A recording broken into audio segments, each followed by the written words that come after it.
All right, so it is 9:01, and I think it's time for us to get started. So welcome everybody to the HSFC Funders Workshop, March 16th, 2022. I'm Alaric Bien with the City of Redmond, your host for this morning. So the agenda for today's presentation, oh dear, let's see, there we go. Is it changing? No, it's not. Okay, let me start over again one more time. Hold on. 3 years in, you would have thought you could have figured this out by now, but no. It is only our second time doing this remote, so. No, we actually, or third, 2 years right. ago was the first time I ever used Teams. And we just kind of set it up really quickly because nobody else in our city was using it yet. And we did the webinars. We did, I think, 2 of them, not knowing what we were doing or how we were doing it. And fortunately, there was no such thing as Zoom bombing at that time yet. So we're fortunate, but yeah, this is, we should have this by now. Okay, welcome everybody. The agenda for this morning. Okay, we'll do some welcome and introductions, technical overview, review the minimum requirements, take a look at the application itself, look at the city-specific comments and answer any questions. So first of all, I'd like to start off by having city staff with us today introduce themselves and talk a little bit about their funding priorities or funding amounts or other information for their city. So let's start with Auburn. Hi, everyone. My name is Kyla Wright with the City of Auburn, she, her pronouns. We are excited to have an increase in our funding levels this year. We expect to have about $1.2 million in funding for human services, about 1.1 in general funds, and then 95,000 in CDBG funds. That could possibly change with our final budgeting later this year, but that is what we are anticipating right now. We will also have for the first time this year a minimum funding request of $10,000. And all of this information is available in our supplemental, which you can find on the ShareOne website, and will be the location for the supplementals will be covered in a little bit. We also have our priority areas, which has shifted just slightly from our last funding cycle. We had 5 priority areas last funding cycle, and that's been slightly readjusted to be 4. Hopefully it will make things a little bit easier to find the priority area for your program. And we'll have our Auburn specific technical assistance sessions starting tomorrow covered by funding priority area. So there's basic needs, job training and education, homelessness interventions, and housing stability are the 4 funding priority areas. With our first priority area, basic needs TA session starting tomorrow. Again, that information is in the supplemental. We also have a CDBG specific training session for a few different South King County cities, and you'll want to make sure to attend that one if you are interested in receiving CDBG funding. All of that information and more can be found in the supplemental, and feel free to contact myself or Joy Scott for additional details and information. And our contact information is also found on ShareOne. Thanks so much. Great, thank you. Bellevue? Good morning, I'm Christy Stanglin. I'm with the City of Bellevue. We have approximately $5.5 million in funding. Our minimum request for funding is $5,000. Our funding is guided by what is the findings of our Human Services Needs Update, and that guides the funding recommendations from our Human Services Commission. We encourage everybody to read that. We also encourage you to read the supplemental. As Kayla said, there's a lot of useful information in all of our supplementals, and it covers both our priority areas and other areas for further consideration. Bellevue will be accepting applications in languages other than English. So if you need a translated application, please reach out to me. Bellevue will also be offering technical assistance. Please contact Leslie Miller, and her information is also in the supplemental. And then Bellevue did reduce our financial requirements from the last funding cycle, and that's also listed in our supplemental. And we really just changed it so it aligns with what is legally required based on the agency's gross revenue. So if you're new to funding, please reach out to me, or if you have any questions, I'd be more than happy to sit and talk about potential projects or ideas that you have. Thank you so much. Thank you, Christy. Burien? Good morning, everyone. Colleen Brandt Sluter, Human Services Manager for the City of Burien, she, her pronouns. Burien has approximately net $390,000 to allocate each year over the 23-24 funding cycle. Most of the information that is needed is, in fact, all of the information that's likely needed for Burien is in our supplemental. We have funding priorities listed there. We list them as results and strategies.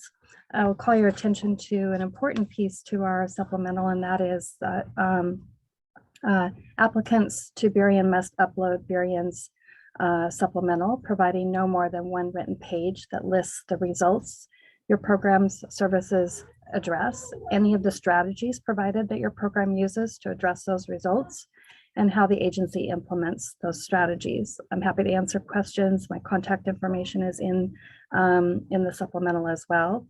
We do recognize that programs will likely address more than one result and strategy, so please include all that apply to your program. We have a commission that will read and score applications over the summer, and we'll make a recommendation to council in the fall or early, probably late November. Awarded funds will be available January 1. Again, happy to answer any questions if people have them. So please reach out. Happy to set a time to meet if that's helpful as well. Thank you. Thank you. Let's see. Burien Covington.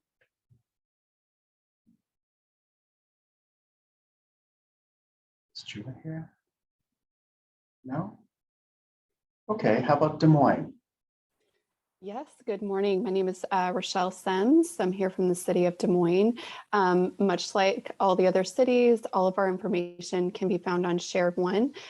We have at this time $250,000 for each year, but there is a possibility that that funding will increase with the use of additional funds, but those determinations will be made in the fall. Our funding priorities are basic and emerging needs, food, clothing, shelter, healthcare, violence-free families, neighborhoods, and communities free of violence are our goals. Education, job skills that lead to employment with a livable wage. And finally, one of the priorities we focus on is early childhood education and youth success. Please feel free to reach out to myself or Nicole Nordholm with the City of Des Moines. Thank you. Great. Federal Way?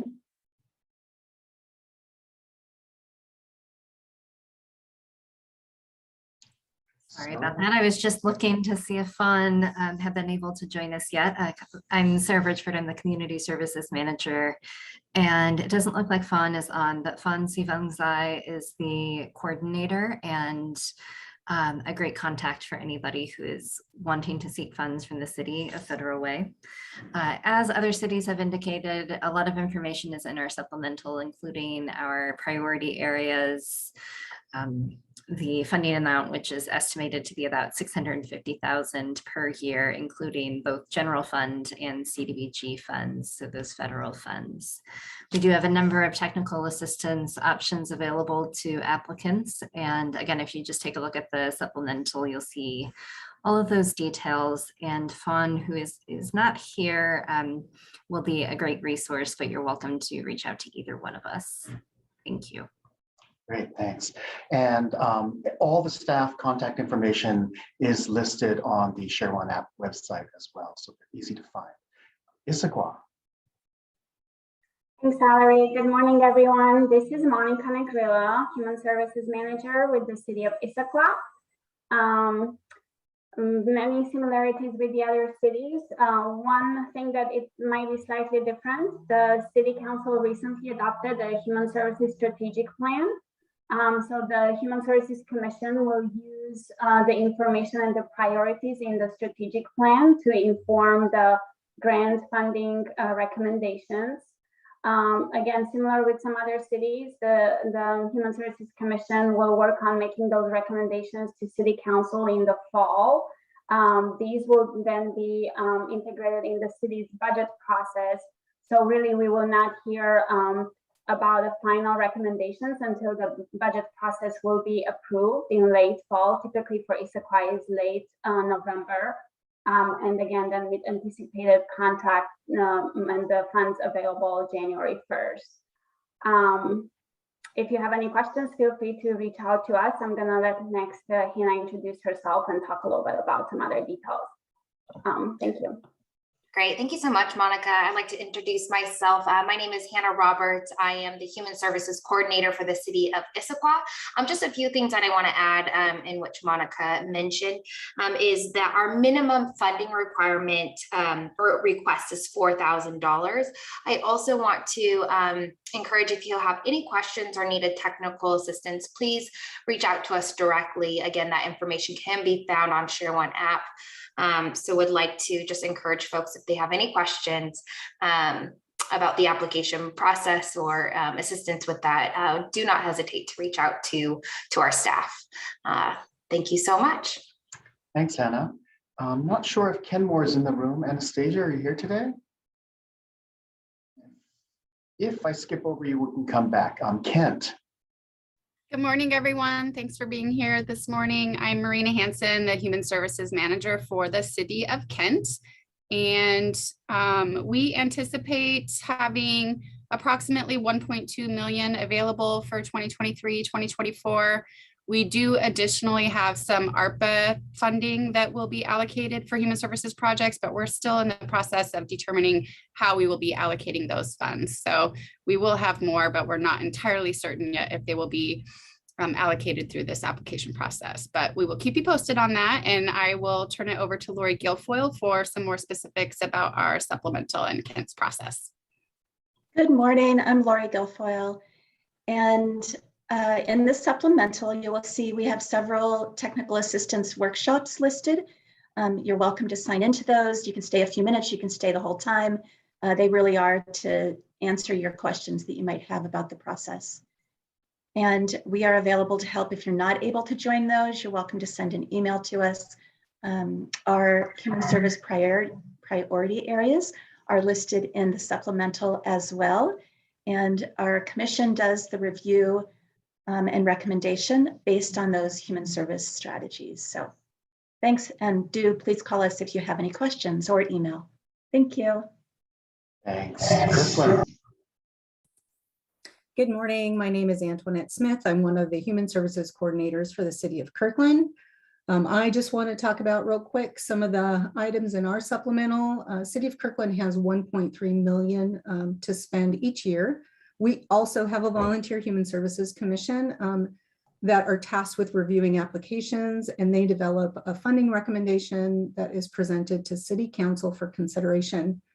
I want to add that the City of Kirkland recognizes the current staffing crisis nonprofit agencies are facing, and we encourage agencies to ask for funds that reflect a desire to support healthy, thriving wages for their staff.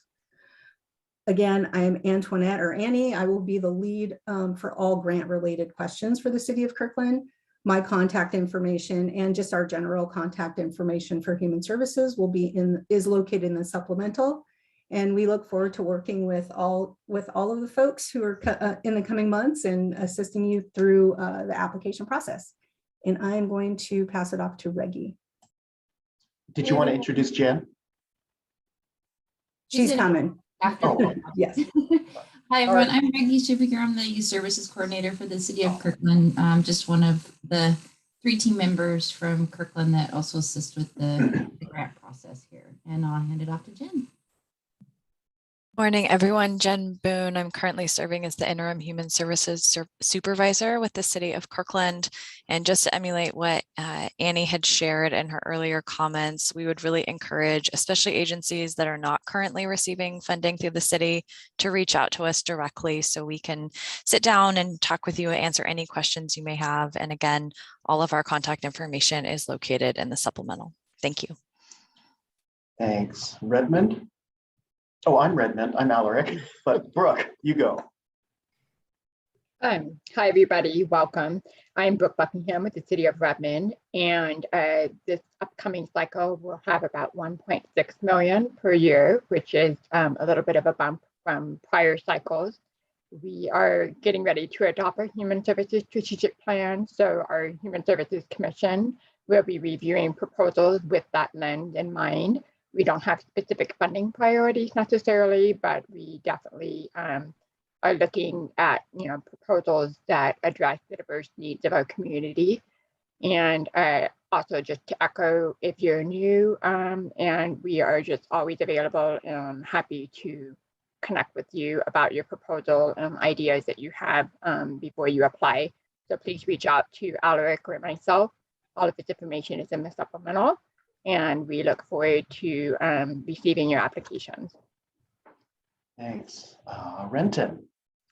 Hi, good morning. My name is Lori Fleming, and I am the new Human Services Coordinator for the City of Renton. I am replacing Diane Utek, who is retiring at the end of the month. I'm fortunate to be overlapping her this month and getting up to speed on all things City of Renton. For our funding cycle, we'll have about $562,000 available each year. And we do request a minimum of $7,500 for applications. One of the things extra we have is in the supplemental, we do require agencies to select one of our 6 priority areas. And so that more information is on the supplemental for that. And if you have any questions, please feel free to contact me. Thank you. Thanks. Sammamish. Hey, good morning, everyone. Rita Bard, a City of Sammamish Human Services. Thank you for all being here on this call today. So we have, like every other city, a Human Services Commission. The commission actually uses the Health and Human Services Needs Assessment to help guide them in their funding recommendations. That's all on the supplemental. And as everyone else says, if you're new or if you'd like to just, if you have any questions, please reach out. Thank you. Thanks. CTAC.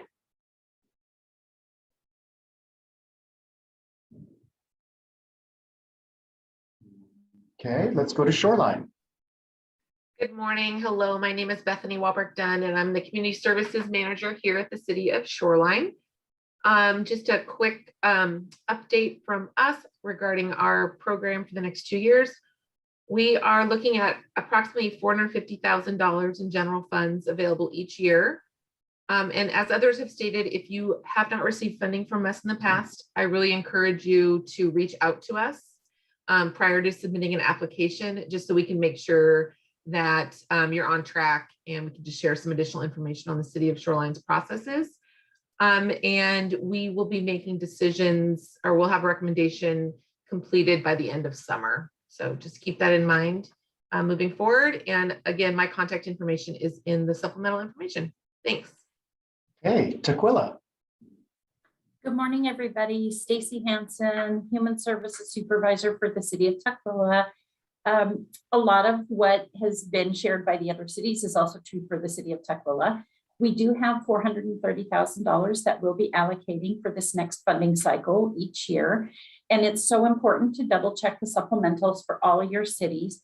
Tukwila's biggest issue that we want to bring attention to is how agencies, particularly new agencies that have not received funding from us in the past, identify city of residency, because zip code is not an accurate way. Tukwila has 5 zip codes and they're all shared with our sister cities right next door. So if you're new and you have not received funding yet from the City of Tukwila, please go through our supplemental and then feel free to reach out to myself, which is which is on all contact information is on the ShareOne website, but in the supplemental, so we can walk through what zip codes look like. And again, we have the same kind of review process with our advisory board throughout the summer, and then decisions will be forwarded to City Council and administration as recommendations for funding in late fall.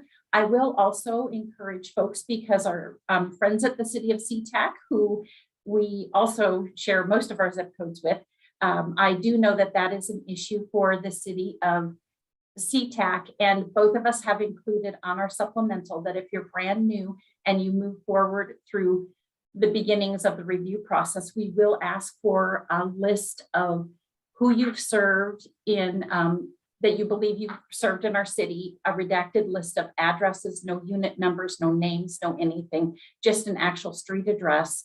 And we will help determine if the data that you're submitting is actually a SeaTac or a Tukwila resident. So I just want to make that little plug for SeaTac too. And I know that Kim is open to questions for anybody who has issue, who's submitting to the City of SeaTac. And of course, I'm available to help for the City of Tukwila. We're really excited that you're all here. And that's all for the City of Tukwila, but please feel free to reach out. Email is a great way. Phone call is a great way too, but we're happy to get back in touch with you as quickly as we can. Thank you. Great. Thank you.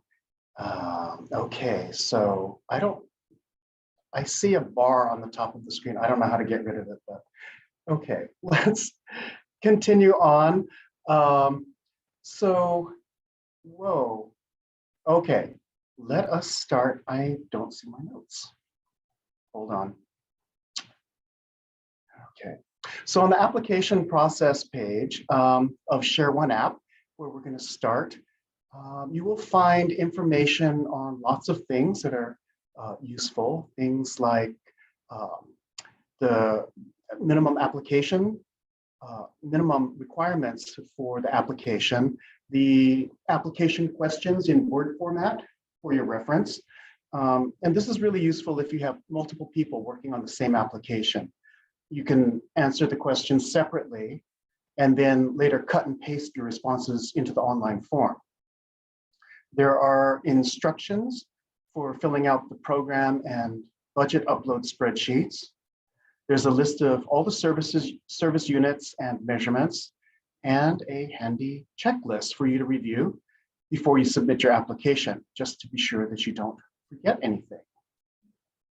And also on that page are the forms that you'll need to download before you submit your application. There's a link to the application portal, and all those city supplementals that people have been talking about can be found on the application process page of shareoneapp.org. So on the help page, there are links to a lot of useful resources, as well as video tutorials on various sections of the application. These are really handy, especially if this is your first time applying. The application portal is where you'll actually find the online application form, and it is at webportalapp.com/sp/hsfc23-24.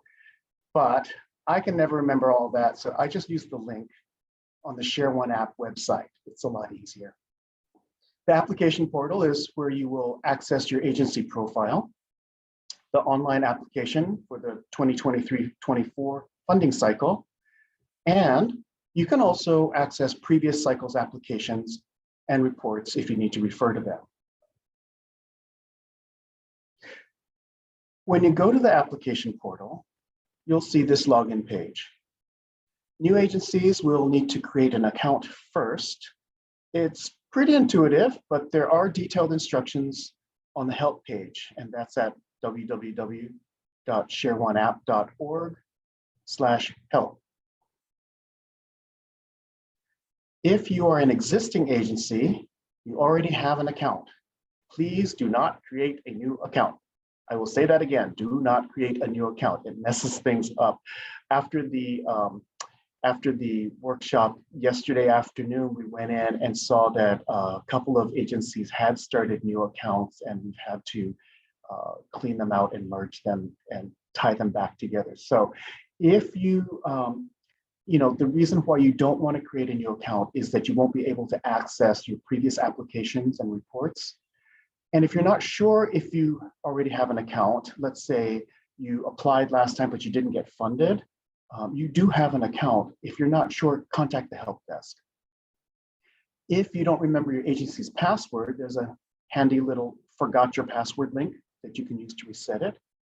And if you don't remember the login email, or the person whose email address was used has left the agency and you can't access their mailbox, contact the help desk and they can help you. Now remember, if you change the login, you really need to let everyone in your agency who accesses the system know, because there's only one login per agency. And if you change it, they won't know what it is. So let's talk about minimum requirements for a minute. Back on the ShareOneApp.org website, on the right side of the application process page is a link for a list of minimum requirements by city. Each city may be slightly different in their requirements, but in general, they do require audits and financial reviews. And if your revenues are $1 million or less, you would need to upload a statement to that effect and the name and address of the entity that prepares, reviews, or audits your organization's financial statements. If your reviews are between 1 and 3 million, you need to have a 990 or audited financial statement prepared by an independent CPA. And if your revenues are over 3 million, you need to have an independent third-party audit. All agencies should adhere to generally accepted accounting principles. And for many cities, actually, this is federal law. Before you receive your contract, you will need to have a whistleblower policy, a conflict of interest policy, and an audit committee set up. And that's based on the 2002 Sarbanes-Oxley Act that was a result of the big Enron scandal thing. An internal controls policy and records retentions policy may be required when you contract with your cities. So please be sure to check the requirements for all the cities you'll be applying to for funding. Read their supplementals carefully. And if you have any questions, contact the city staff. So now you're ready to start your application. Go to the application portal, and the first thing that you're going to do is either create or update your agency profile. This is the information that relates to your agency as a whole. There's a detailed video tutorial on the ShareOneApp help page. Here you'll enter your agency's unique employer identification number, and it will ask you for basic agency information like your CEO or executive director's name and contact information, agency address, and a brief 2 to 3 sentence description of what your agency does. And you'll also need to enter your agency's budget information, and new agencies will need to upload their IRS tax determination letter showing their nonprofit status.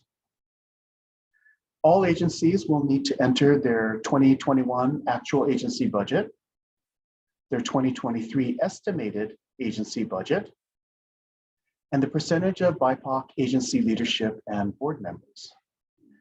And then for uploads, you'll need to upload your most recent agency budget to actuals, your most recent audit or financial review, the management letter that goes with that audit, and any agency response to the management letter if applicable, a current board of directors list, non-discrimination policy, which some cities require application. Again, check the minimum requirements chart, and your updated insurance information if you currently receive funding from any of the cities.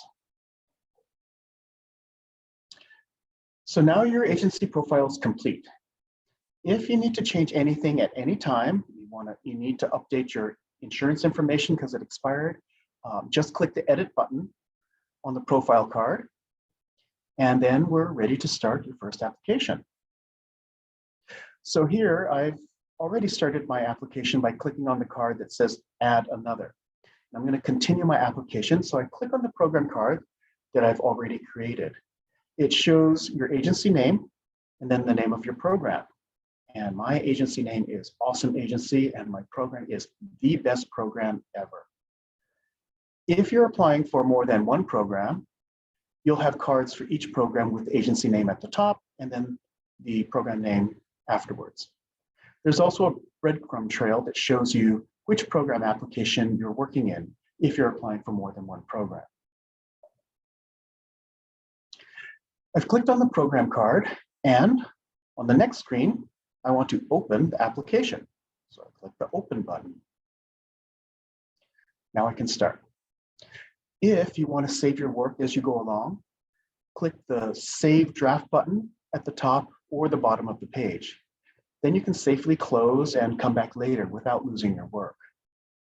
If you have multiple people working on one application, we suggest using the Word version of the application so people can work on different sections and then cut and paste into the online form when they're done. A link to the questions are on the application process page of Share One App under Information. You can preview or print the information at any time by clicking the little blue arrow next to where it says 2023-24 application form.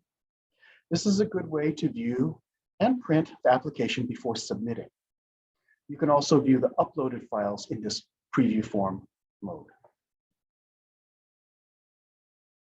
Once your application is finished, all the required fields are filled out and the attachments uploaded, it will be marked complete. And now it's ready to submit. Once you hit submit, it'll be locked from editing unless you reopen it. If you do make changes, be sure to resubmit it, otherwise it won't go through. And after the deadline passes, you can not make any more changes. So if you haven't submitted it again before the deadline, you're out of luck. So please be sure to do that. This agency has two programs. Here you can see that one program has been submitted and the other program still needs to be completed. So there are a few sections in the grant application. The first section is the grant request and brief budget overview. Here you'll check all the cities that you're applying to for funding. And then you'll enter the total dollar amount requested from all the cities combined. You can get this number off the budget spreadsheet, which we'll talk about a little later. You'll want to enter what you actually spent on the program in 2021. If it's a brand new program, that would be 0. And then you enter what you project the program will cost in 2023. These numbers should match the totals on your budget spreadsheet.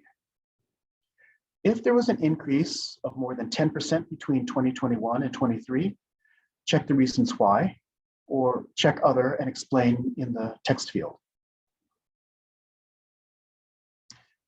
Under program information, provide a brief, like 2 or 3 sentence description of the program. Enter the name and email for the program contact person and also the person writing the grant in case there are questions. Next, you're going to talk about your program. There's a training video on the narrative section as well, so you can go check that out. But we want to know, what is the specific, emerging, or unique issue facing the community you serve? Describe your proposed program, include details on the services provided, who will deliver them, and how they will be delivered. Remember, more words aren't necessarily better. We want to get a clear picture of your program, but we don't need every single last detail. Next, you'll talk about the people that will be served by the program. Are they homeless youth? Are they low-income families needing mental health services? Maybe they're immigrants or members of a specific cultural community who live in rural South King County, for example. And how do they hear about your program? What outreach do you do? Is it only in English? Do you work with partner organizations? Do you advertise on the side of buses or in ethnic media? The next section talks about program impact. What difference does your program make in the lives of the people that you serve? First, we want to know what your organization has been doing to address disparities based on race, gender, income, or other factors. What changes have you seen as a result of these efforts? And if you haven't seen significant changes yet, we want to know what you're doing, what you're going to do differently, so that 2 years from now, you'll be able to say how you've been successful in addressing these disparities.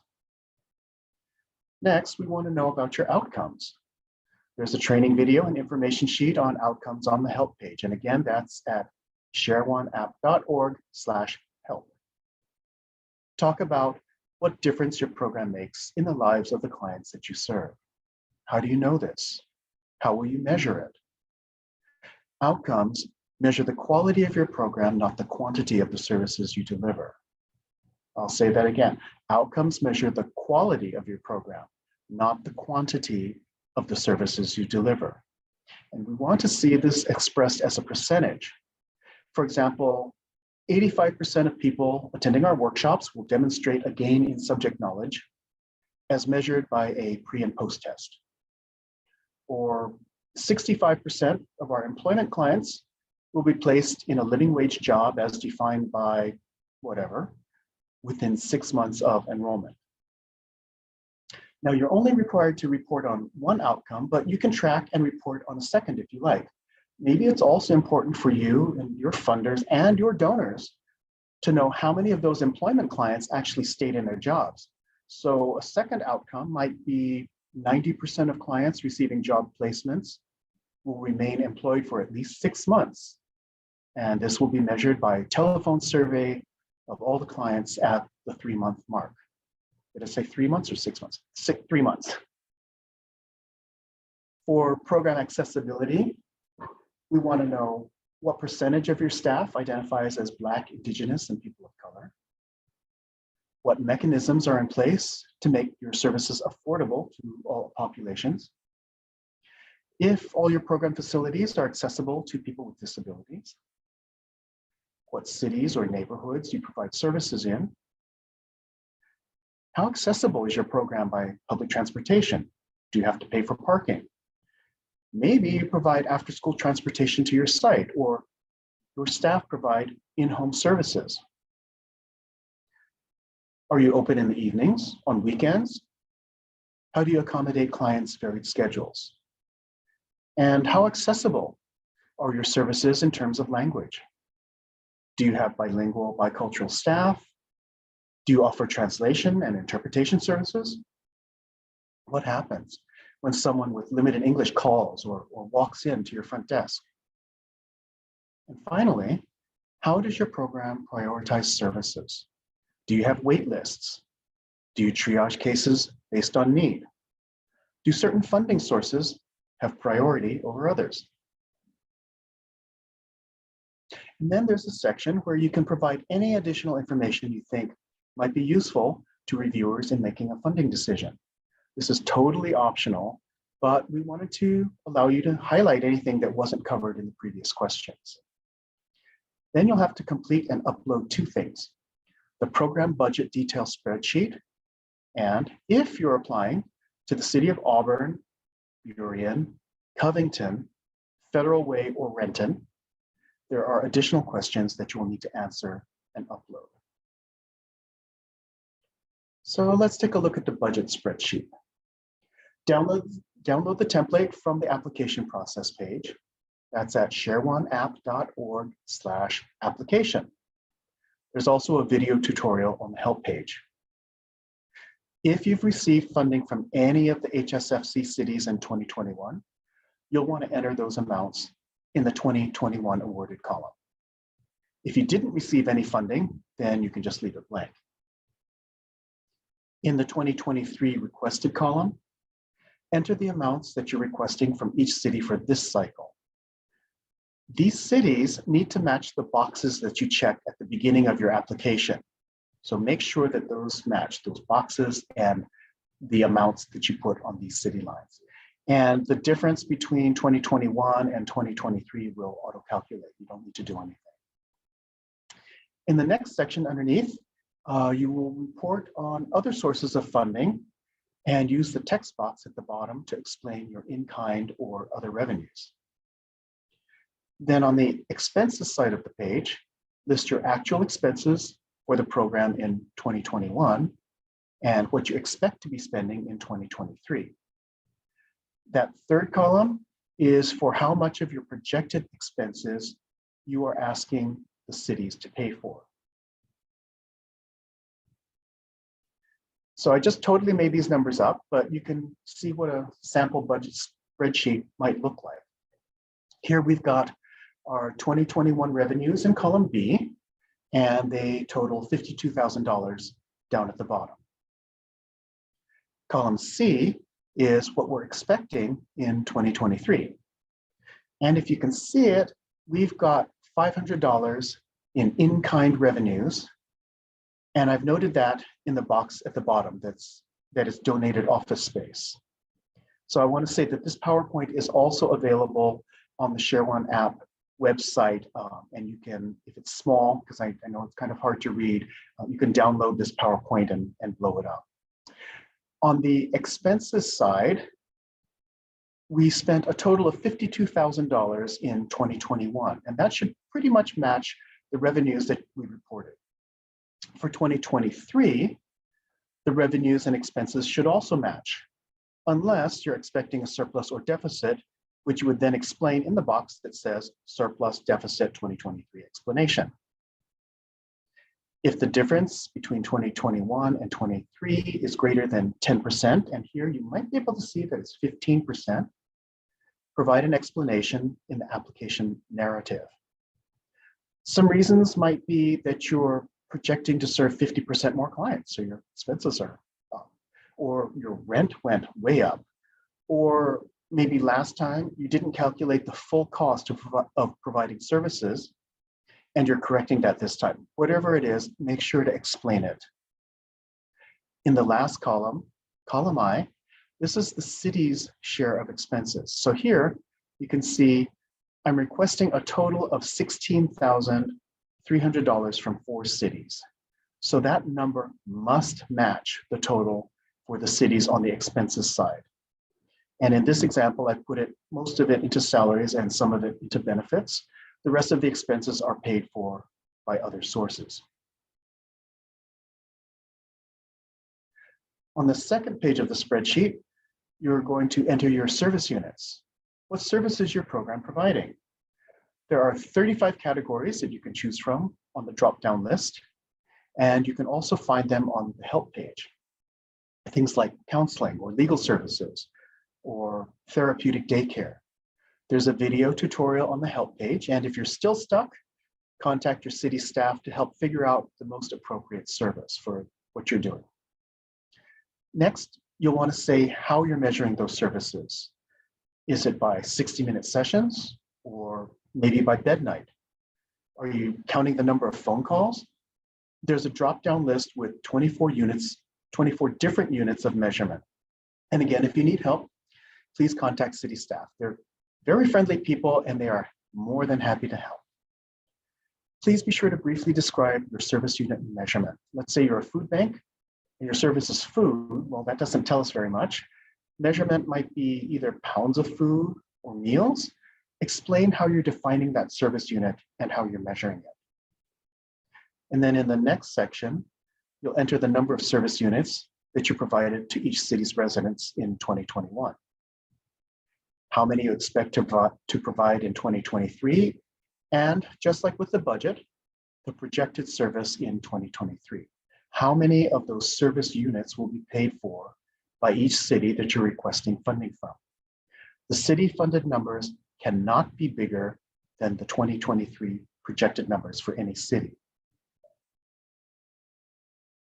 Here's an example of a service unit spreadsheet. You can see, hopefully, that the category is food and the measurement is meal. And I just made this up, but I say that each meal consists of 1 protein, 1 carb, and 1 fruit or vegetable, and that each household will receive 10 meals per member per week. I don't even know if that makes sense, but that's an example of a description. And if you notice in the bottom section, Bellevue Auburn and Covington are paying for 25% of the services provided by this program. So Auburn, they're projecting to serve 100, they're projecting to provide 100 meals, and the city's going to pay for 25. Bellevue, they're going to get 200 meals, and the city's paying for 50. But if this were true for Burien, the city funded number should have been 100, not 125. And the Burien reviewers, being eagle-eyed that they are and very careful, they might look at this and think, hey, how come the other cities, they're only paying 25% for their meals, of the cost of the meals, but we're paying 31%. This is where you would explain at the bottom of the page that the unit cost at the Burien site is higher, maybe because the rent is higher than for other sites.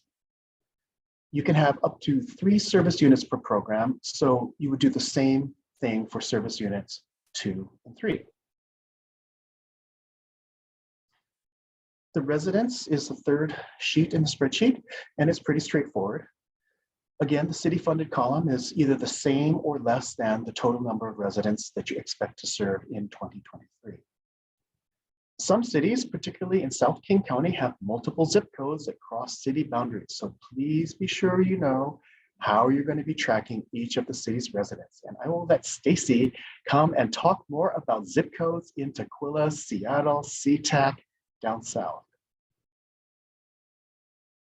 Go ahead, Stacy. Sorry about that. Thanks, Alaric. This is such a critical piece, and our advisory boards look really closely at that.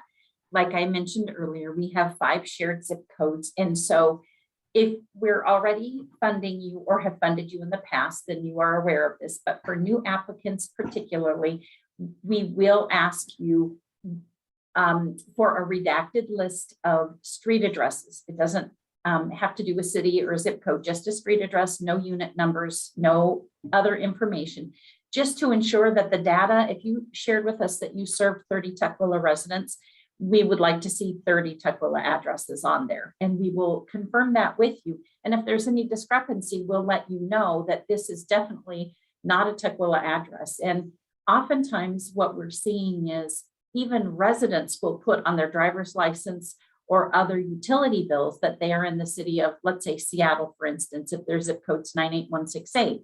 And we are, once looking at this list, we're able to tell agencies that this is actually a Tukwila resident, and you should change this in your records because we want you to get credit for that. By the same token, we may be saying, oh, this is actually a SeaTac resident or a Burien resident because we all share this, as well as unincorporated King County shares that particular zip code. So we really want to make sure that when we are talking with our advisory boards, that we know that the information that you have shared on your RFP is actually correct data that has been collected about residency, because that's a real tricky part for a few of us South King County cities particularly. And when you're filling out your RFP, all of the contracting and all the decisions that are made about how we move forward with funding is based on the information on the RFP. So we think it's really critical, and we want to help make sure that you're giving us the best information that isn't underrepresented or overrepresented for our city. And that will help us determine, as we review applications, who we're moving forward with funding. So don't worry about submitting that information until we request it from you, because it could be a lot of work, and we don't want you to worry about that us connecting. So if you're a new program, please connect with the cities that you are applying to, and we can talk further about this process. Our goal is to help make sure that the data that you submit is accurate and the most competitive, and we're available for questions. And we do understand there was a great comment in the Q&A section that I did respond to. It's really difficult to determine city of residency when you're talking about serving trafficked or homeless populations. So really reach out to the cities, because you could already be doing an amazing job with this. And we want to just say, yes, this is amazing, we accept this. So please reach out to the cities that you're looking to fund so that we can help ensure that you're writing the most competitive application for our cities. So thank you very much. Great, thank you, Stacy. So yeah, reach out to the city staff. They are more than happy to help if you have any questions whatsoever. So the last piece is some supplemental questions. If you're applying to any of these 5 cities, so Auburn, Burien, Covington, Federal Way, or Renton, you have to fill out and upload this supplemental question form, which is also on the ShareOneApp website. Any of the cities want to speak a little bit to the supplemental questions?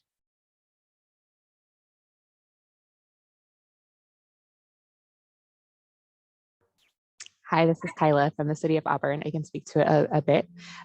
So like Alaric said, that these supplemental questions are required for those 5 cities, Auburn, Burien, Covington, Federal Way, and Renton. So in addition to the application questions that are found online, you'll need to upload these supplemental questions.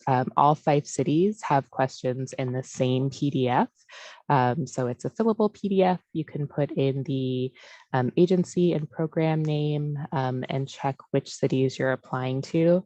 There are some links that help that should hopefully be helpful in navigating the PDF. So you'll want to complete the sections for the cities that you are applying to, and then upload this one PDF into the application, and it'll have all of the information for those cities. If there are any questions, or if you're having difficulty navigating it, please reach out to any of the cities, and we can help you out with what that looks like. But same PDF, all 5 cities. Thank you. Okay, so we are really here to help. First, check out the tips and resources on the shareoneapp.org website. But if you still have questions about the application itself, the budget, service units, downloading the required forms, contact city staff. If you have technical questions about the website itself, like your forms are not uploading, you can't create a new program, then you would contact the help desk at shareoneappquestions@gmail.com. This help desk is staffed by volunteer human services staff like us. So please be patient with us. We're not tech wizards. We do aim to respond within 24 hours, but please don't wait until the last minute to email us, because it might be more than 24 hours. Usually it's not, but before we get to questions, I wanted to say that applications are due April 28th, 4:30 p.m. Please, please, please, I cannot say this enough, do not wait until the last minute. Something is probably going to go wrong at the last minute. I would suggest aiming for at least noon. Just submit it. You never know, your internet might go out, you may lose your electricity, your computer will die. Do not wait until the last minute, because once that deadline passes, the application is closed. Again, if you have any questions, contact city staff or the help page, and good luck with your applications. So now we have some time for any questions from the audience. And I can't see them. Let's see. Unshare my screen. Do we have questions? We have no questions. And you can feel free to type your questions into the Q&A as well, if you're more comfortable with that, and we can try to answer them there. Ooh, I see a question. What does it say? I raised my hand with a question. Carol. Oh, I don't think you can talk. You have to put it in the Q&A. Sorry, Carol.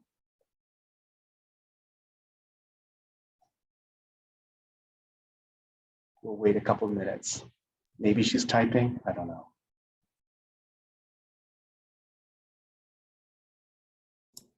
Anyone can start typing questions into the chat now too. You don't have to wait.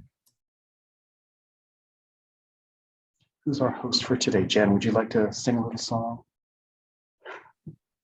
Alaric, I'm filling in, this is Reggie. I'm filling in for Jen, and I will not be singing. Okay. Okay. Alaric, I've got a quick point. Yes. I think yesterday we had a lot of people attend the meeting also, and they asked a lot of great questions. So those questions are going to be made available, I believe, on the Share One app Yes. website. Yeah. Not only the questions, the answers as well. So all of the questions and answers from these 2 workshops will be posted to the Share One app website. And I see T has a question. If we have a location in Bellevue and Seattle, would we send in 2 applications? So this application is only for the 16 cities in the Human Services Funding Collaborative. So Seattle, the City of Seattle Human Services, they fund their own thing and they have their own separate process.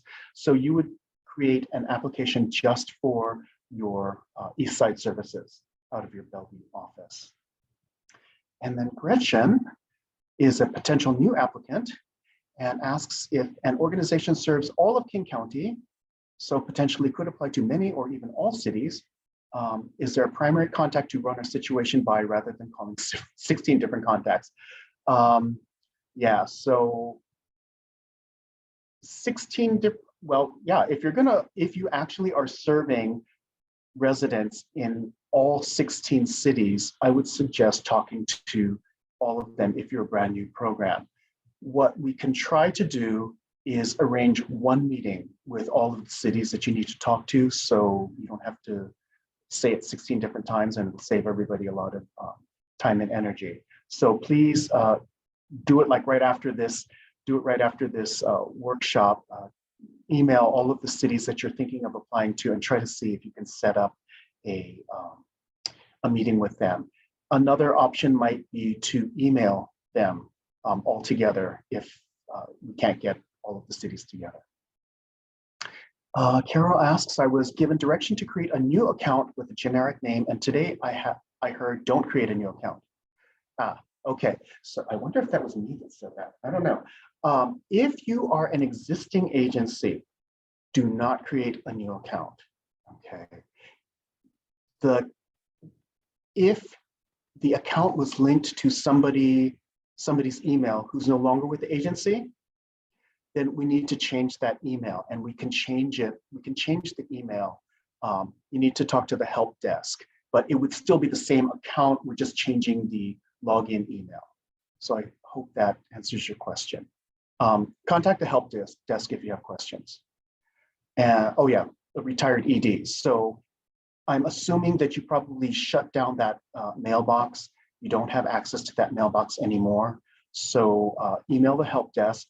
They will change the login email for your existing account to something else. And we suggest something generic like hsfc at youragency.org or grants at youragency.org, something like that, so that when that, if it's tied to a certain person and they leave, then you're kind of stuck. So an anonymous attendee asks for the zip codes. Sounds like we need to verify every address to see if it's actually within the city of Tukwila. Is that correct? Ms. Tukwila. That is correct, actually, because we do require accurate data. So that is correct. I'm also happy to assist with that. And it doesn't have to be a written document. We can, you could just shoot, we could have a conversation over the phone and I could help do that because I've been doing zip codes and addresses and boundaries in Tukwila for a very long time, and I can help go through a list really quickly with you. So I'm happy to partner with you to do that. Any agency to do that. And also really quickly, Auburn has a similar, not quite as complicated, but still has address verification that's needed for Auburn residents. We have quite a few pieces, pockets that are unincorporated King County, and want to make sure that folks are Auburn residents. So there is a lookup tool that folks can use for that address for King County, and then we have a little sliver of Auburn that is Pierce County as well. So another piece for Auburn to keep in mind. And I'll just say same for Federal Way. We use the parcel viewer, but do require that addresses be verified. We don't require that list be submitted to the city though. Okay. All right, so somebody asked, we've been funded before by some cities, but would like to request funding from some new cities. Do we still need to reach out to the new cities to talk about eligibility? And I would say you don't need to necessarily talk to the new cities about eligibility, but I would highly recommend that you reach out to staff to let them know that you are planning on applying and what your program is about. They may be able to help you with your application in terms of how you frame it, and what services you're going to be providing in the new cities. Caitlin says, in the past, I believe our Share One app profile, we pre-populated with all our programs that received funding in the past. Will this happen again this year, or do we need to create a new application ourselves for each of our applicant programs? I'm going to toss it to Brooke.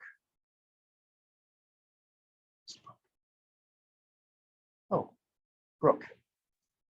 Sorry, which question am I answering? I was This answering is something the in the chat. pre-populating the programs from last cycle. So we cannot pre-populate data, but if you go to the portal, there's hyperlink to prior portals.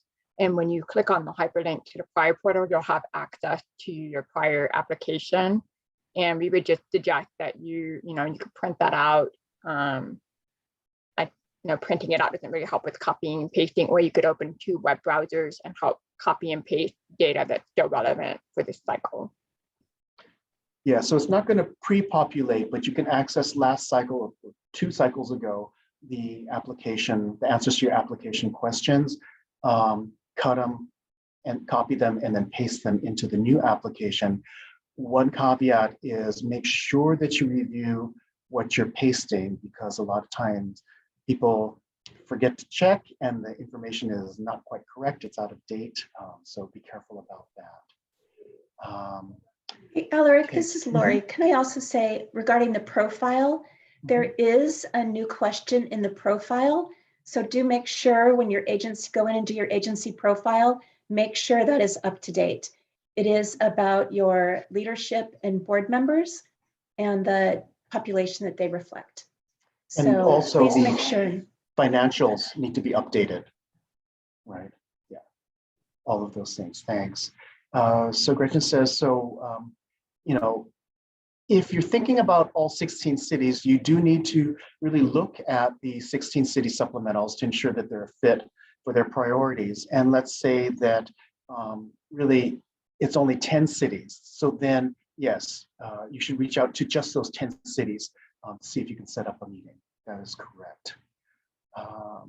How much is available in this grant from like 4 cities for a BIPOC single moms immigrant support group? Lori asks. How much is available in this grant from like 4 cities?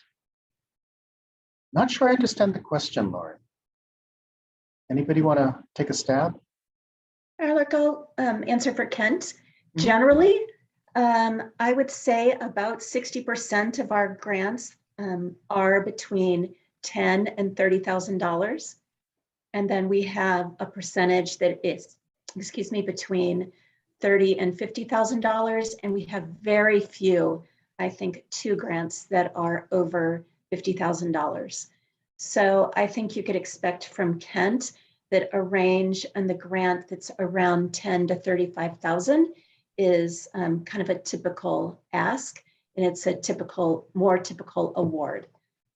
So that's not exactly what you're asking, Lori, but again, this is something you can ask each city when you're reaching out to them. I'll hop onto that as well. Our typical amounts or average amounts for this funding cycle might not necessarily apply, since we have a pretty significant increase in our awards amounts for this upcoming funding cycle, but we do have the breakdown of the percentages for each priority area for the city of Auburn listed in our supplemental. So as you're looking and seeing which priority area fits your program the best, you can see what the target amount of the funding award is for that whole category, and that might help determine what that range is. And quickly just want to mention for Auburn specifically, we really are hoping to see applications that are reflective of the services that, that you're providing. So in the request that you submit, be sure to include all of the aspects of your service and include a funding request that reflects that.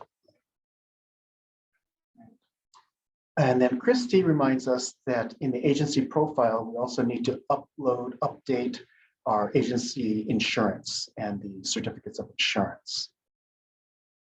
Someone asked, are there major changes or new elements in the application for this year compared to last funding cycle? It's pretty much the same. Like Lori mentioned in the agency profile, there's a question about percentage of BIPOC representation in your senior staff and board of directors. And then in the narrative portion, there's kind of the same question about your frontline staff. But I think everything else is more or less the same. The cultural competency question got reworded a little bit, I think. Lori asked, what if the population UBUMWE, oh, that must be the agency, serves has many homeless and people move between cities. If people live in a shelter, how is this included with city addresses? Lori's from Kent, so I'll toss it back to the other Lori from Kent. Hey, Lori, happy to talk with you more about this, but sometimes what you can identify is their last known address. So maybe they were from Kent previously and they moved to Burien or somewhere else to live, and then they are being served. So you could use a previous address, but happy to talk with you more about that. Great. Somebody asked, can the city speak to any new or different priority areas for this year? So I think a lot of people kind of talked about their priority areas. What are the new priority areas for your city this year?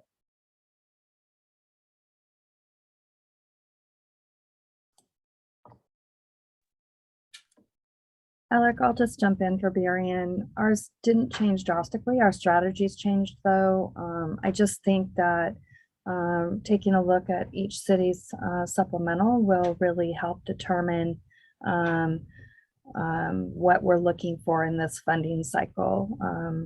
They may or may not have made drastic changes, but the reality is that those new priorities are listed in everyone's supplemental. So that's probably the best resource, and then contacting each city if there's questions about those.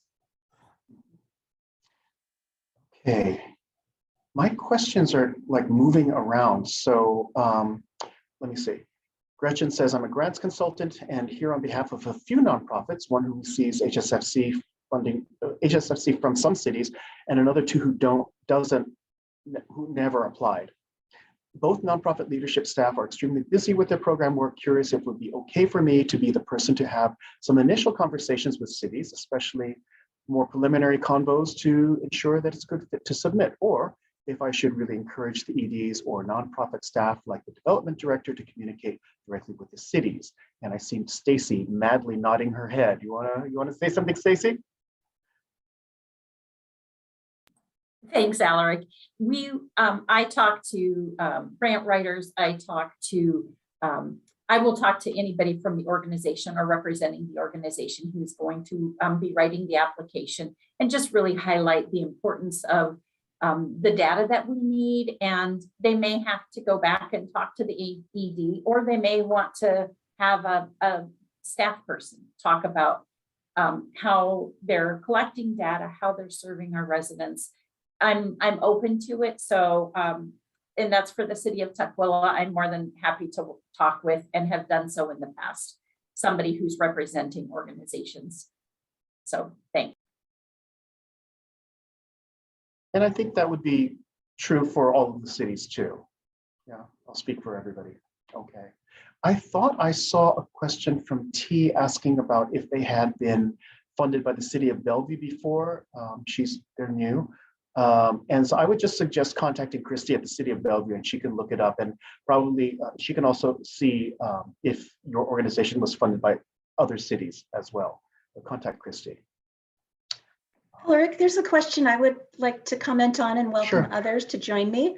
It's around, it's an anonymous, and it says, how competitive are these funds? Do you have to be a well-established organization? Unfortunately, I can speak for Kent, but it's true for most of our cities. Kent has, as identified in the supplemental, about 1.2 million. Last cycle, we had a similar amount and had almost $3 million in requests. So we get 2.5 to 3 times the request for the amount of funding we have. So unfortunately, it is competitive. But about having to be well-established, I'm not sure how you might define well-established, but we, I would say, fund a variety of organizations that have been serving our Kent residents for a number of years. And some organizations are new to Kent or newer to Kent and maybe have, they're well established, but they maybe haven't been serving Kent residents as long. Maybe they're emerging or grassroots, and we also have funded those organizations. So we have a wide range of organizations that maybe have budgets in the $250,000 to $300,000 range, all the way up to $11 million budgets. So we fund a wide range of organizations. We really do look to the work that you're doing and providing our Kent residents.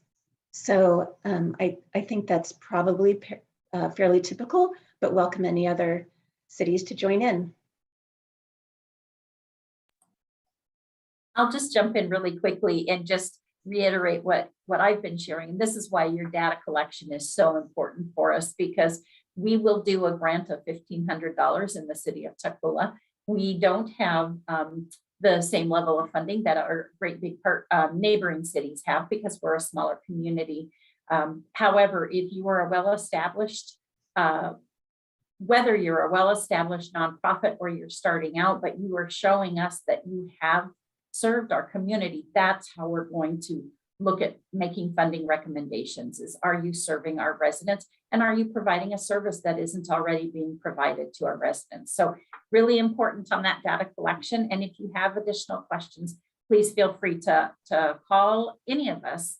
And if you're specifically looking at a city you haven't received funding from before, definitely reach out to the city. And I'll speak for Redmond. I think it's probably true for all of the cities. We get way more in funding requests than we have dollars available. So yes, it is competitive. And at least for Redmond, you know, again, well-established, I think same thing what Stacy just said, you know, you can be well-established in other cities and maybe you're starting to serve, you know, Redmond residents this time, but you have a track record.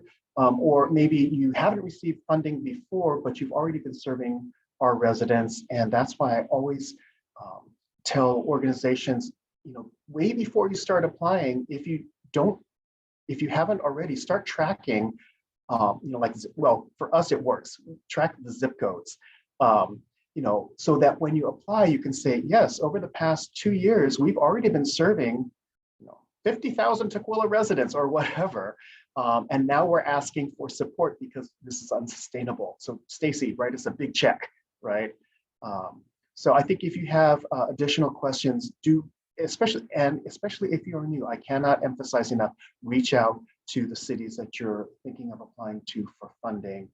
If it's multiple cities, you know, we can try to organize a single meeting with multiple cities in it. We can do it by email, but reach out to the cities first. I do also really quick want to talk about human services commissions who are really centered in this process, right? They're doing the grant review and they're developing those recommendations. So as staff, we're there for guidance and for support. But yeah, the human services commissions really, I think you know, they're very diverse and different from city to city. So I think that also plays a part. I just wanted to mention that because they really are the center of like this process for those cities who have them. And I want to jump in to add just one detail that's specific to Issaquah. As we mentioned earlier, our Human Services Strategic Plan, we actually prioritize and call out newer organizations. So we are very intentional and will be interested in bringing new services to Issaquah. So definitely, if that's something that your service is aligned with and you're interested in serving Issaquah residents, please reach out. And in particular, we also prioritize those who provide cultural-based organization services. So would love to hear from you. Thank you. Great. Thank you. So Kristen asks, for young organizations that don't have professional grant writers to do the work, how many hours do you think this application will take to, number one, figure out, and number two, write? How many hours do you think is reasonable? At what point might the effort not be worth the result? Well, I think that depends on a lot of things. Number one, how much you're asking for, but I think it really varies organization to organization. And I really can't speak to, if you've never done a grant before, it will probably take you longer than if you're used to writing grants, but you just have, this is just yet another grant. I don't know, does anyone have ideas? From someone that also wrote this grant before, and I'm sure there might be some others, you definitely want to allocate at minimum 20 hours. On average, I think between 20 and 30 hours for a good grant. I think it's reasonable to say, especially if you're at early beginning. So, and that's actually one of the reasons why, for example, in Issaquah, the minimum funding request is $4,000. I think we realized that if it's less than that, we spend the money just by going back and forth with contracting. So definitely not very easy. Rita. All right. Yeah, you're laughing at me because this was me a few years ago, and I kid you not, I'd never written a grant before. The organization had never written a grant, and we were completely a grassroots organization, and it was pretty overwhelming. I will say, I know we keep on saying this ad nauseum, but Alaric was my go-to person, and I sat with him. Well, we went through the application, and I was able to really pick his brain, and that really, really helped. So doing it, off the bat, if you've never written a grant by yourself, is a gigantuan task. So please, we're all fabulous. I know most of these people here, they're all very friendly. So please reach out. I cannot stress that enough. And don't leave it, and start writing it now, because it is a lot. And I think especially trying to gather data, if you've not been used to collating data, that's also a big part of the application. So start early and reach out for help. Thank you. Great, thanks, Rita. So how long did you spend the first time you did it, you think? Oh my gosh, well, oh my goodness. It was at least 40 hours, but so bear in mind but we had never, ever collected data. Mm-hmm. So then trying to collect data and trying to tell the story of the organization and trying to tell the story of the impact that the organization has on the community was super overwhelming, especially because I'm not a grant writer. So yes, I mean, it's doable though. Please do not be put off. It's doable. Yeah. Yes, absolutely. And I think in terms of the, at what point is it not worth it? It really depends on, if you're going to spend 40 hours and you're only asking for $1,000, that's probably not worth it. So that kind of depends too. And yes, we are ready for you, Kristen. Yeah, but I also will say, and I think everyone is also sort of talking about this, you can put in for an ask. It doesn't mean you're going to get that ask. You may even be denied. You may even get just a portion of it. So yes, it's competitive. Yeah. Yes. And we always say in Redmond to ask for what you need. Don't expect that you're going to get it. Not all of it, but really in your ask, make sure that you're asking for what it really costs to support the program. There was another question. Oh, I was just going to quickly jump in on the data piece. So I know that we've had applicants in the past that saw the service unit spreadsheets and said, we haven't been collecting this data. And so there is language in there, and I definitely think this is something worth following up on. I don't want that to be a deterrent. So you can indicate unknown. So maybe approximately that you've been serving 100 people, but there is an unknown row. And I know for some cities that really want to know how many were in my city, that could be a factor in the deliberations, but certainly reach out to cities because maybe you just started your program, you have incomplete data. So there are ways to fill out those forms, either with unknown and indicate, you only have 6 months of data, or, whatever your projections are based on what you think you'll be providing. So I just wanted to echo that on the data piece. I know that it can be challenging to fill out those forms, but our expectation is just to fill it out to the best of your ability and follow up with cities about how best to fill out those spreadsheets. Yeah, definitely. Don't take a look at the application and get scared and run away.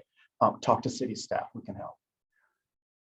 Probably. Yeah, I stepped in and said I would answer a question live. I meant to type it, but I'll go ahead and answer. Someone asked a question about a nonprofit crisis organization that has 9 different programs, asking if they do one application or separate application for each program. So generally we do, if it's a separate and distinct program within your agency, we want to see those being different applications. Unless I have more information, I can't really speak to whether those would actually be 9 distinct programs, but I'll just give an example of HopeLink, for example. They've got food programs, which is distinctly different from their financial sustainability programs. So we would see for those, that would be 2 separate applications. So I hope that answers your question. If not, reach out further. There's also a question about a minimum number of residents needed to serve each city. I don't think, unless folks have listed that in their supplemental, that we do have a minimum. I would say if you come to Shoreline and you serve 5 people and want $50,000, it may be a tough row to look at that comparatively to other programs and the folks that are being served. Of course, that does depend on the type of program that you're serving for 5 people, but I think you just need to think about proportionality in looking at your funding. So any other city can feel free to jump in there. Could I just jump in on the 9 different programs? So there's the ability to offer 3 service units, and how you define a program is really based on a program budget. So when you think about defining the program, so you might, I'm just reading, if you're a crisis response, you might offer, different support groups for a certain group, and then that would be 1 service unit, and maybe it's individual one-on-one. So I definitely think following up with the cities that you're applying to help you define what that program is would be helpful as well.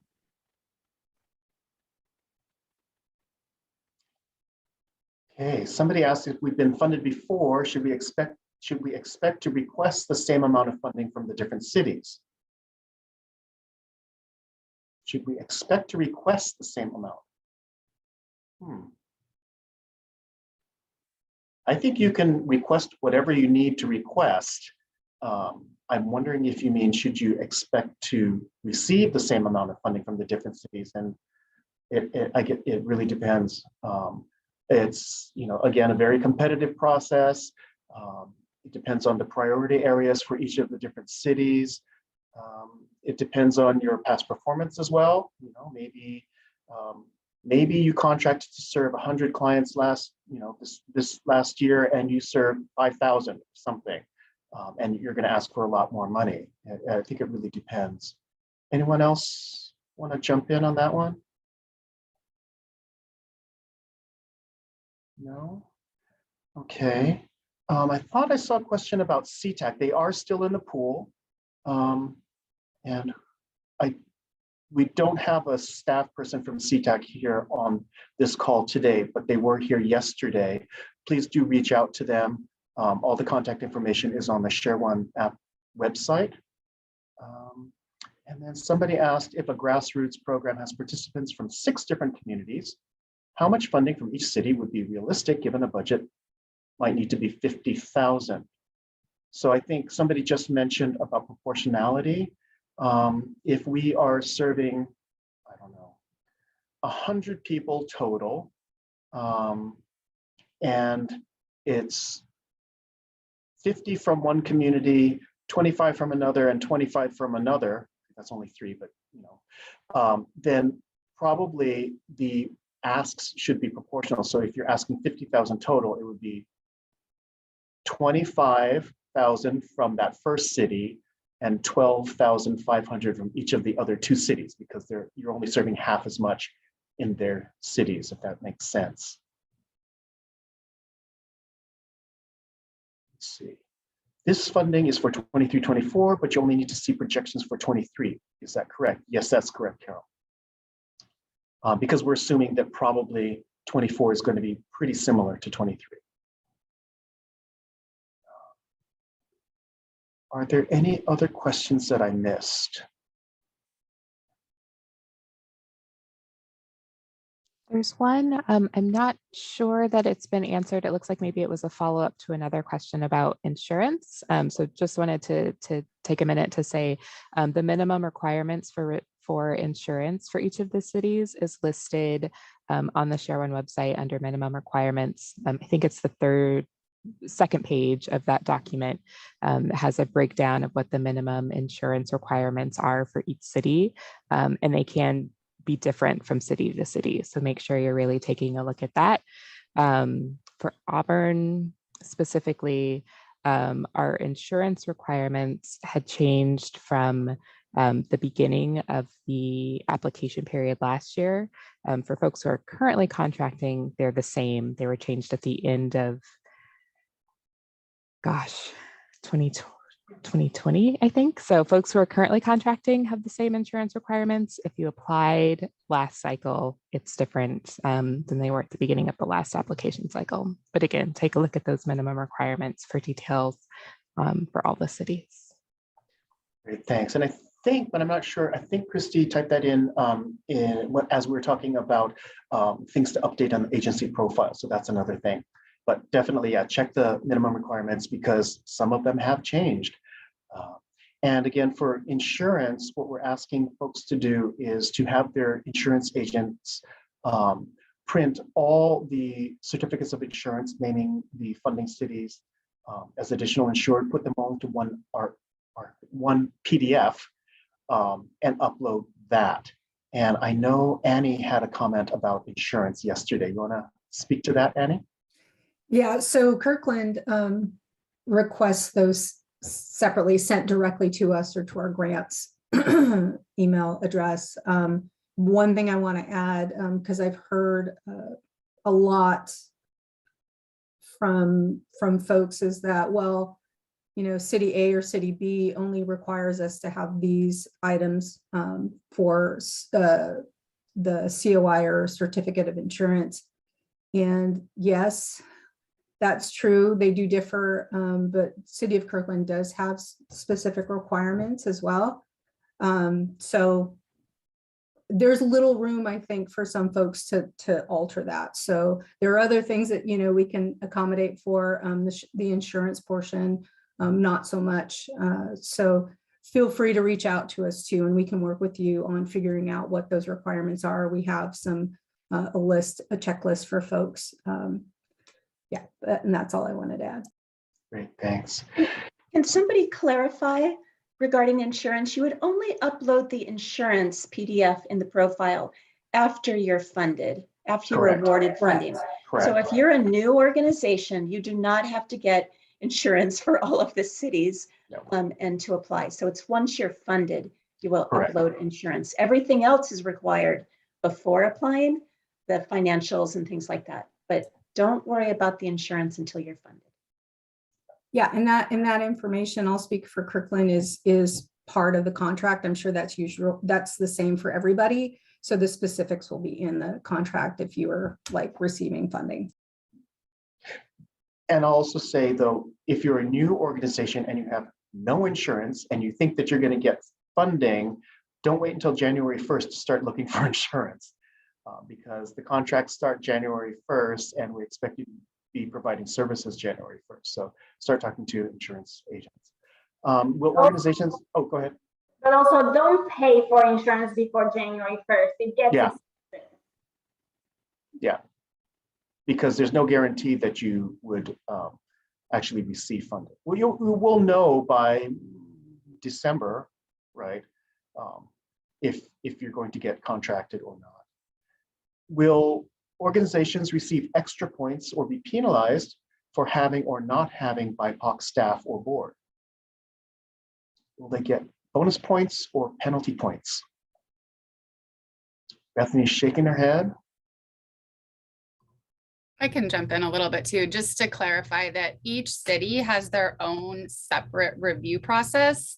So even though we're all accepting the common application, once it's in the hands of the cities, we all have a separate process that generally involves Human Services commissions, staff ratings, commission ratings, et cetera. And so I think in general, we all would really love to see this, until we see the scoring requirements and things like that of each individual city, we couldn't speak to it. But, given the population that people are serving, we definitely want everybody to be thinking about this and trying to ensure that agency staff is, representative of the communities that you're serving and things like that. So again, if you have specific questions, by all means, reach out to a city that you're applying to, but there's no straight bonus points or deductions related to this question that we can provide to you today. And I think that's probably true for all of the cities. It's not special bonus points or special minus bonus points. It really is, the purpose of the question was to have people be aware and start thinking of how representative they are of their communities. And to, sorry, the light keeps going off. I gotta wave my hand. Yeah, to get that into people's into their heads and to try to, if you're not, to try to become more representative. Okay, is this application how we apply for CDBG or ARPA funds as well? I know some cities. Who wants to speak to that? Some of the cities are using it for CDBG. I'll speak for Federal Way. We use this for the CDBG Public Services. We have a separate application for capital and have a mailing list that we can get you connected to if you reach out to the city staff. And ARPA allocations would be separate as well. Yeah, Bellevue is the same. We use this for the services, but we have a separate RFP. So that usually is released, I think in May is when we're planning on releasing that. So please reach out to me if you are interested in the CDBG. We do not yet know if we'll be receiving ARPA funding. And so if we find out during the process that we will be rolling it in, knowing that there is a need for the additional funds, but it's really unknown at this time. Kent is also the same as both Federal Way and Bellevue, essentially. We don't currently anticipate releasing CDBG capital for application this year. We don't have a dedicated staff person at this time, but if that were to be the case, we would release a limited RFP or a notification of funding availability for the capital portion. But our CDBG public service dollars are rolled into this application. The City of Shoreline does not use its CDBG funds for public service, so it's not part of this, and ARPA is also separate. City of Burien rolls their community development block grant dollars into this application process for public service. Our capital is a separate process, and we do not know yet about ARPA either. For Auburn as well, the CDBG is part of this for public service is part of this application. And I'll mention that South King County supplemental questions, that additional PDF that for folks who are applying to those 5 cities, there's a question for many of those cities on whether or not you are interested in receiving CDBG funds. So it's a delineation in that supplemental questions PDF that's included for those 5 cities.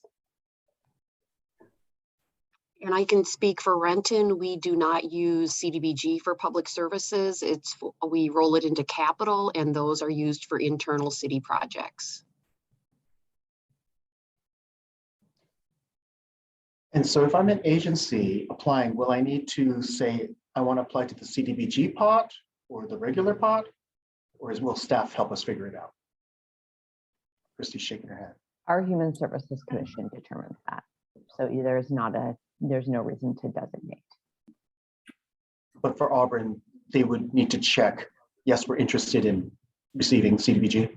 Correct. Yes, we're interested, and then it'll be part of that review process. And so for folks who are interested in CDBG funds, there's the multi-city TA session, information session that is, hold on, let me get that exact date on the, hold on, give me just a second. Thank you so much, Marina. So if you're interested in CDBG funds, please attend that workshop virtually, and we'll go through all of those logistics and information for folks who are interested in CDBG. If you haven't previously contracted with Auburn specifically for CDBG funds, then that workshop, that TA session is required. And say again when that workshop was? It's March 28th from 9 a.m. to 11 a.m. Okay, and is that information on your supplementals? Great, everything's on the supplementals. And I just realized— Alec, if I can jump in for Varian, it's just the general fund application that this common application, and the commission will make that determination. We have very little CDBG public service funds. It's about it'll be 1 or 2 organizations that might receive CDBG funds, but the commission will make that determination. Great. And I just realized that a lot of people might not know what CDBG is. So that stands for Community Development Block Grants, and those are federal funds, and they're great, and they come with lots of red tape and extra reporting. So I think that's part of the reason why, for example, Auburn, wants to know, are you willing to accept these funds? And ARPA stands for American Rescue Plan Act, and those are federal funds that came out from the pandemic. And I think most cities are getting them. And I know our city, Redmond, hasn't quite decided how those funds are going to be expended. And I think a lot of other cities are still kind of trying to figure it out right now. Did we already talk about the reporting and data collection that agencies will have to do if they are funded? No, no, we did not talk about that. I'm tired of talking. Does somebody else want to talk about reporting? Sure. Thank you. So like depending on who's funding you, like I'll speak for Sammamish, I'm sure this is the case for many cities, or draw up a contract. And if we didn't fund you the full request, then we'll prorate the service units according to how much we're funding you. So we'll come up with, we'll work with you and come up with a contract, and then every quarter you'll submit reporting with service units and residents that you've served. And at the end of the year, you'll also give out demographic and outcome data as well. Did I answer the question? Mm-hmm. Yeah, I think so we did talk about the outcomes. So the outcomes are reported across your entire program, not by city. We want to know, your food bank. I don't care where the people came from, but what percentage of them are less hungry, after they came, for example. The demographic, and that's only reported once a year at the end of the year. The demographics, you do need to start collecting those data from January 1st if you are contracted. And you can go to the ShareOneApp website, shareoneapp.org/reporting, and download the current annual report form for demographics, and you can see we ask for number of households, number of individuals by city. What else? Age ranges, income brackets, gender, and there's a few other things. I can't remember exactly what they are, but they're all on the spreadsheet. There's probably like 11 demographics that you would need to start collecting and have that system set up starting January 1, because if you wait until December to try to figure out how many households you served and how many of them were, you know, of what ethnic background or whatever, it's too late. So if you have other questions about this, contact your city staff. Great question. If we've been funded before, will that give us more consideration or leverage as to whether or not we will be funded again? Great question.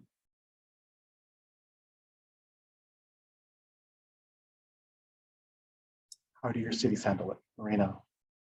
I just think that, again, that's probably handled differently city by city.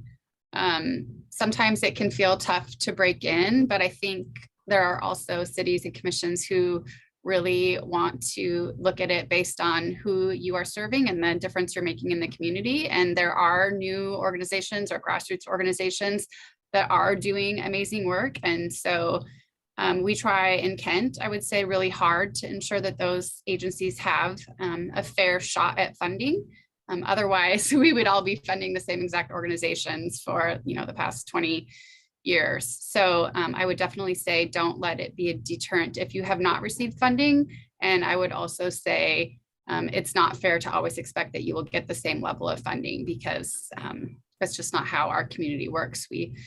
We grow and change, and as do our organizations and our residents. But I'm sure there are other answers that might vary somewhat from that. Stacy, did you want to jump in? Yeah, I agree with certainly what Marina has shared, and it really depends. We could have served an organization that is struggling, and they could have had a longstanding relationship, and it's really going to depend on what they're applying for, how they served in the previous years, and what that looks like. And our advisory board, traditionally, if they're looking to serve a new program that is serving an underrepresented population, they look very closely at how organizations have achieved success in previous years. And if they're looking to add somebody new without a budget increase, they will take a sliver from a few different organizations that are not performing at the level they were contracted to perform.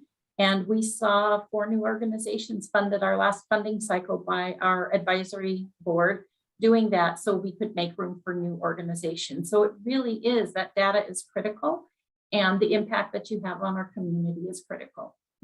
And we look at it really, really closely. Can I add this last funding cycle, just during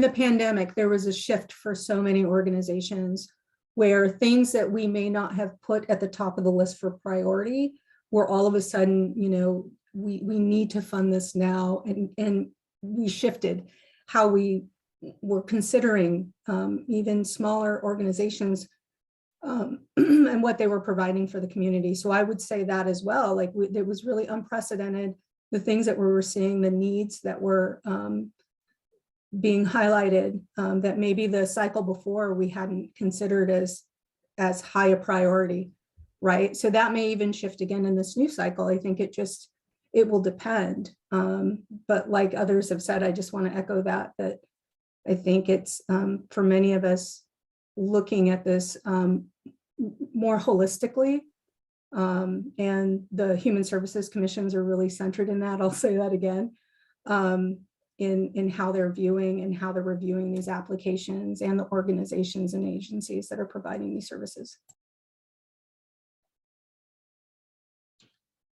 Great. I don't see any more questions. Did I miss any? No? Okay. So I just want to say again, thank you for attending, sticking with it this entire time. The recording of this workshop will be posted on the ShareOne app website, as well as the PowerPoint is already there, and we will be posting all the questions and answers to the website as well sometime later on this week. And with that, I think we can take an extra 15 minutes and get another cup of coffee. Thank you for attending today.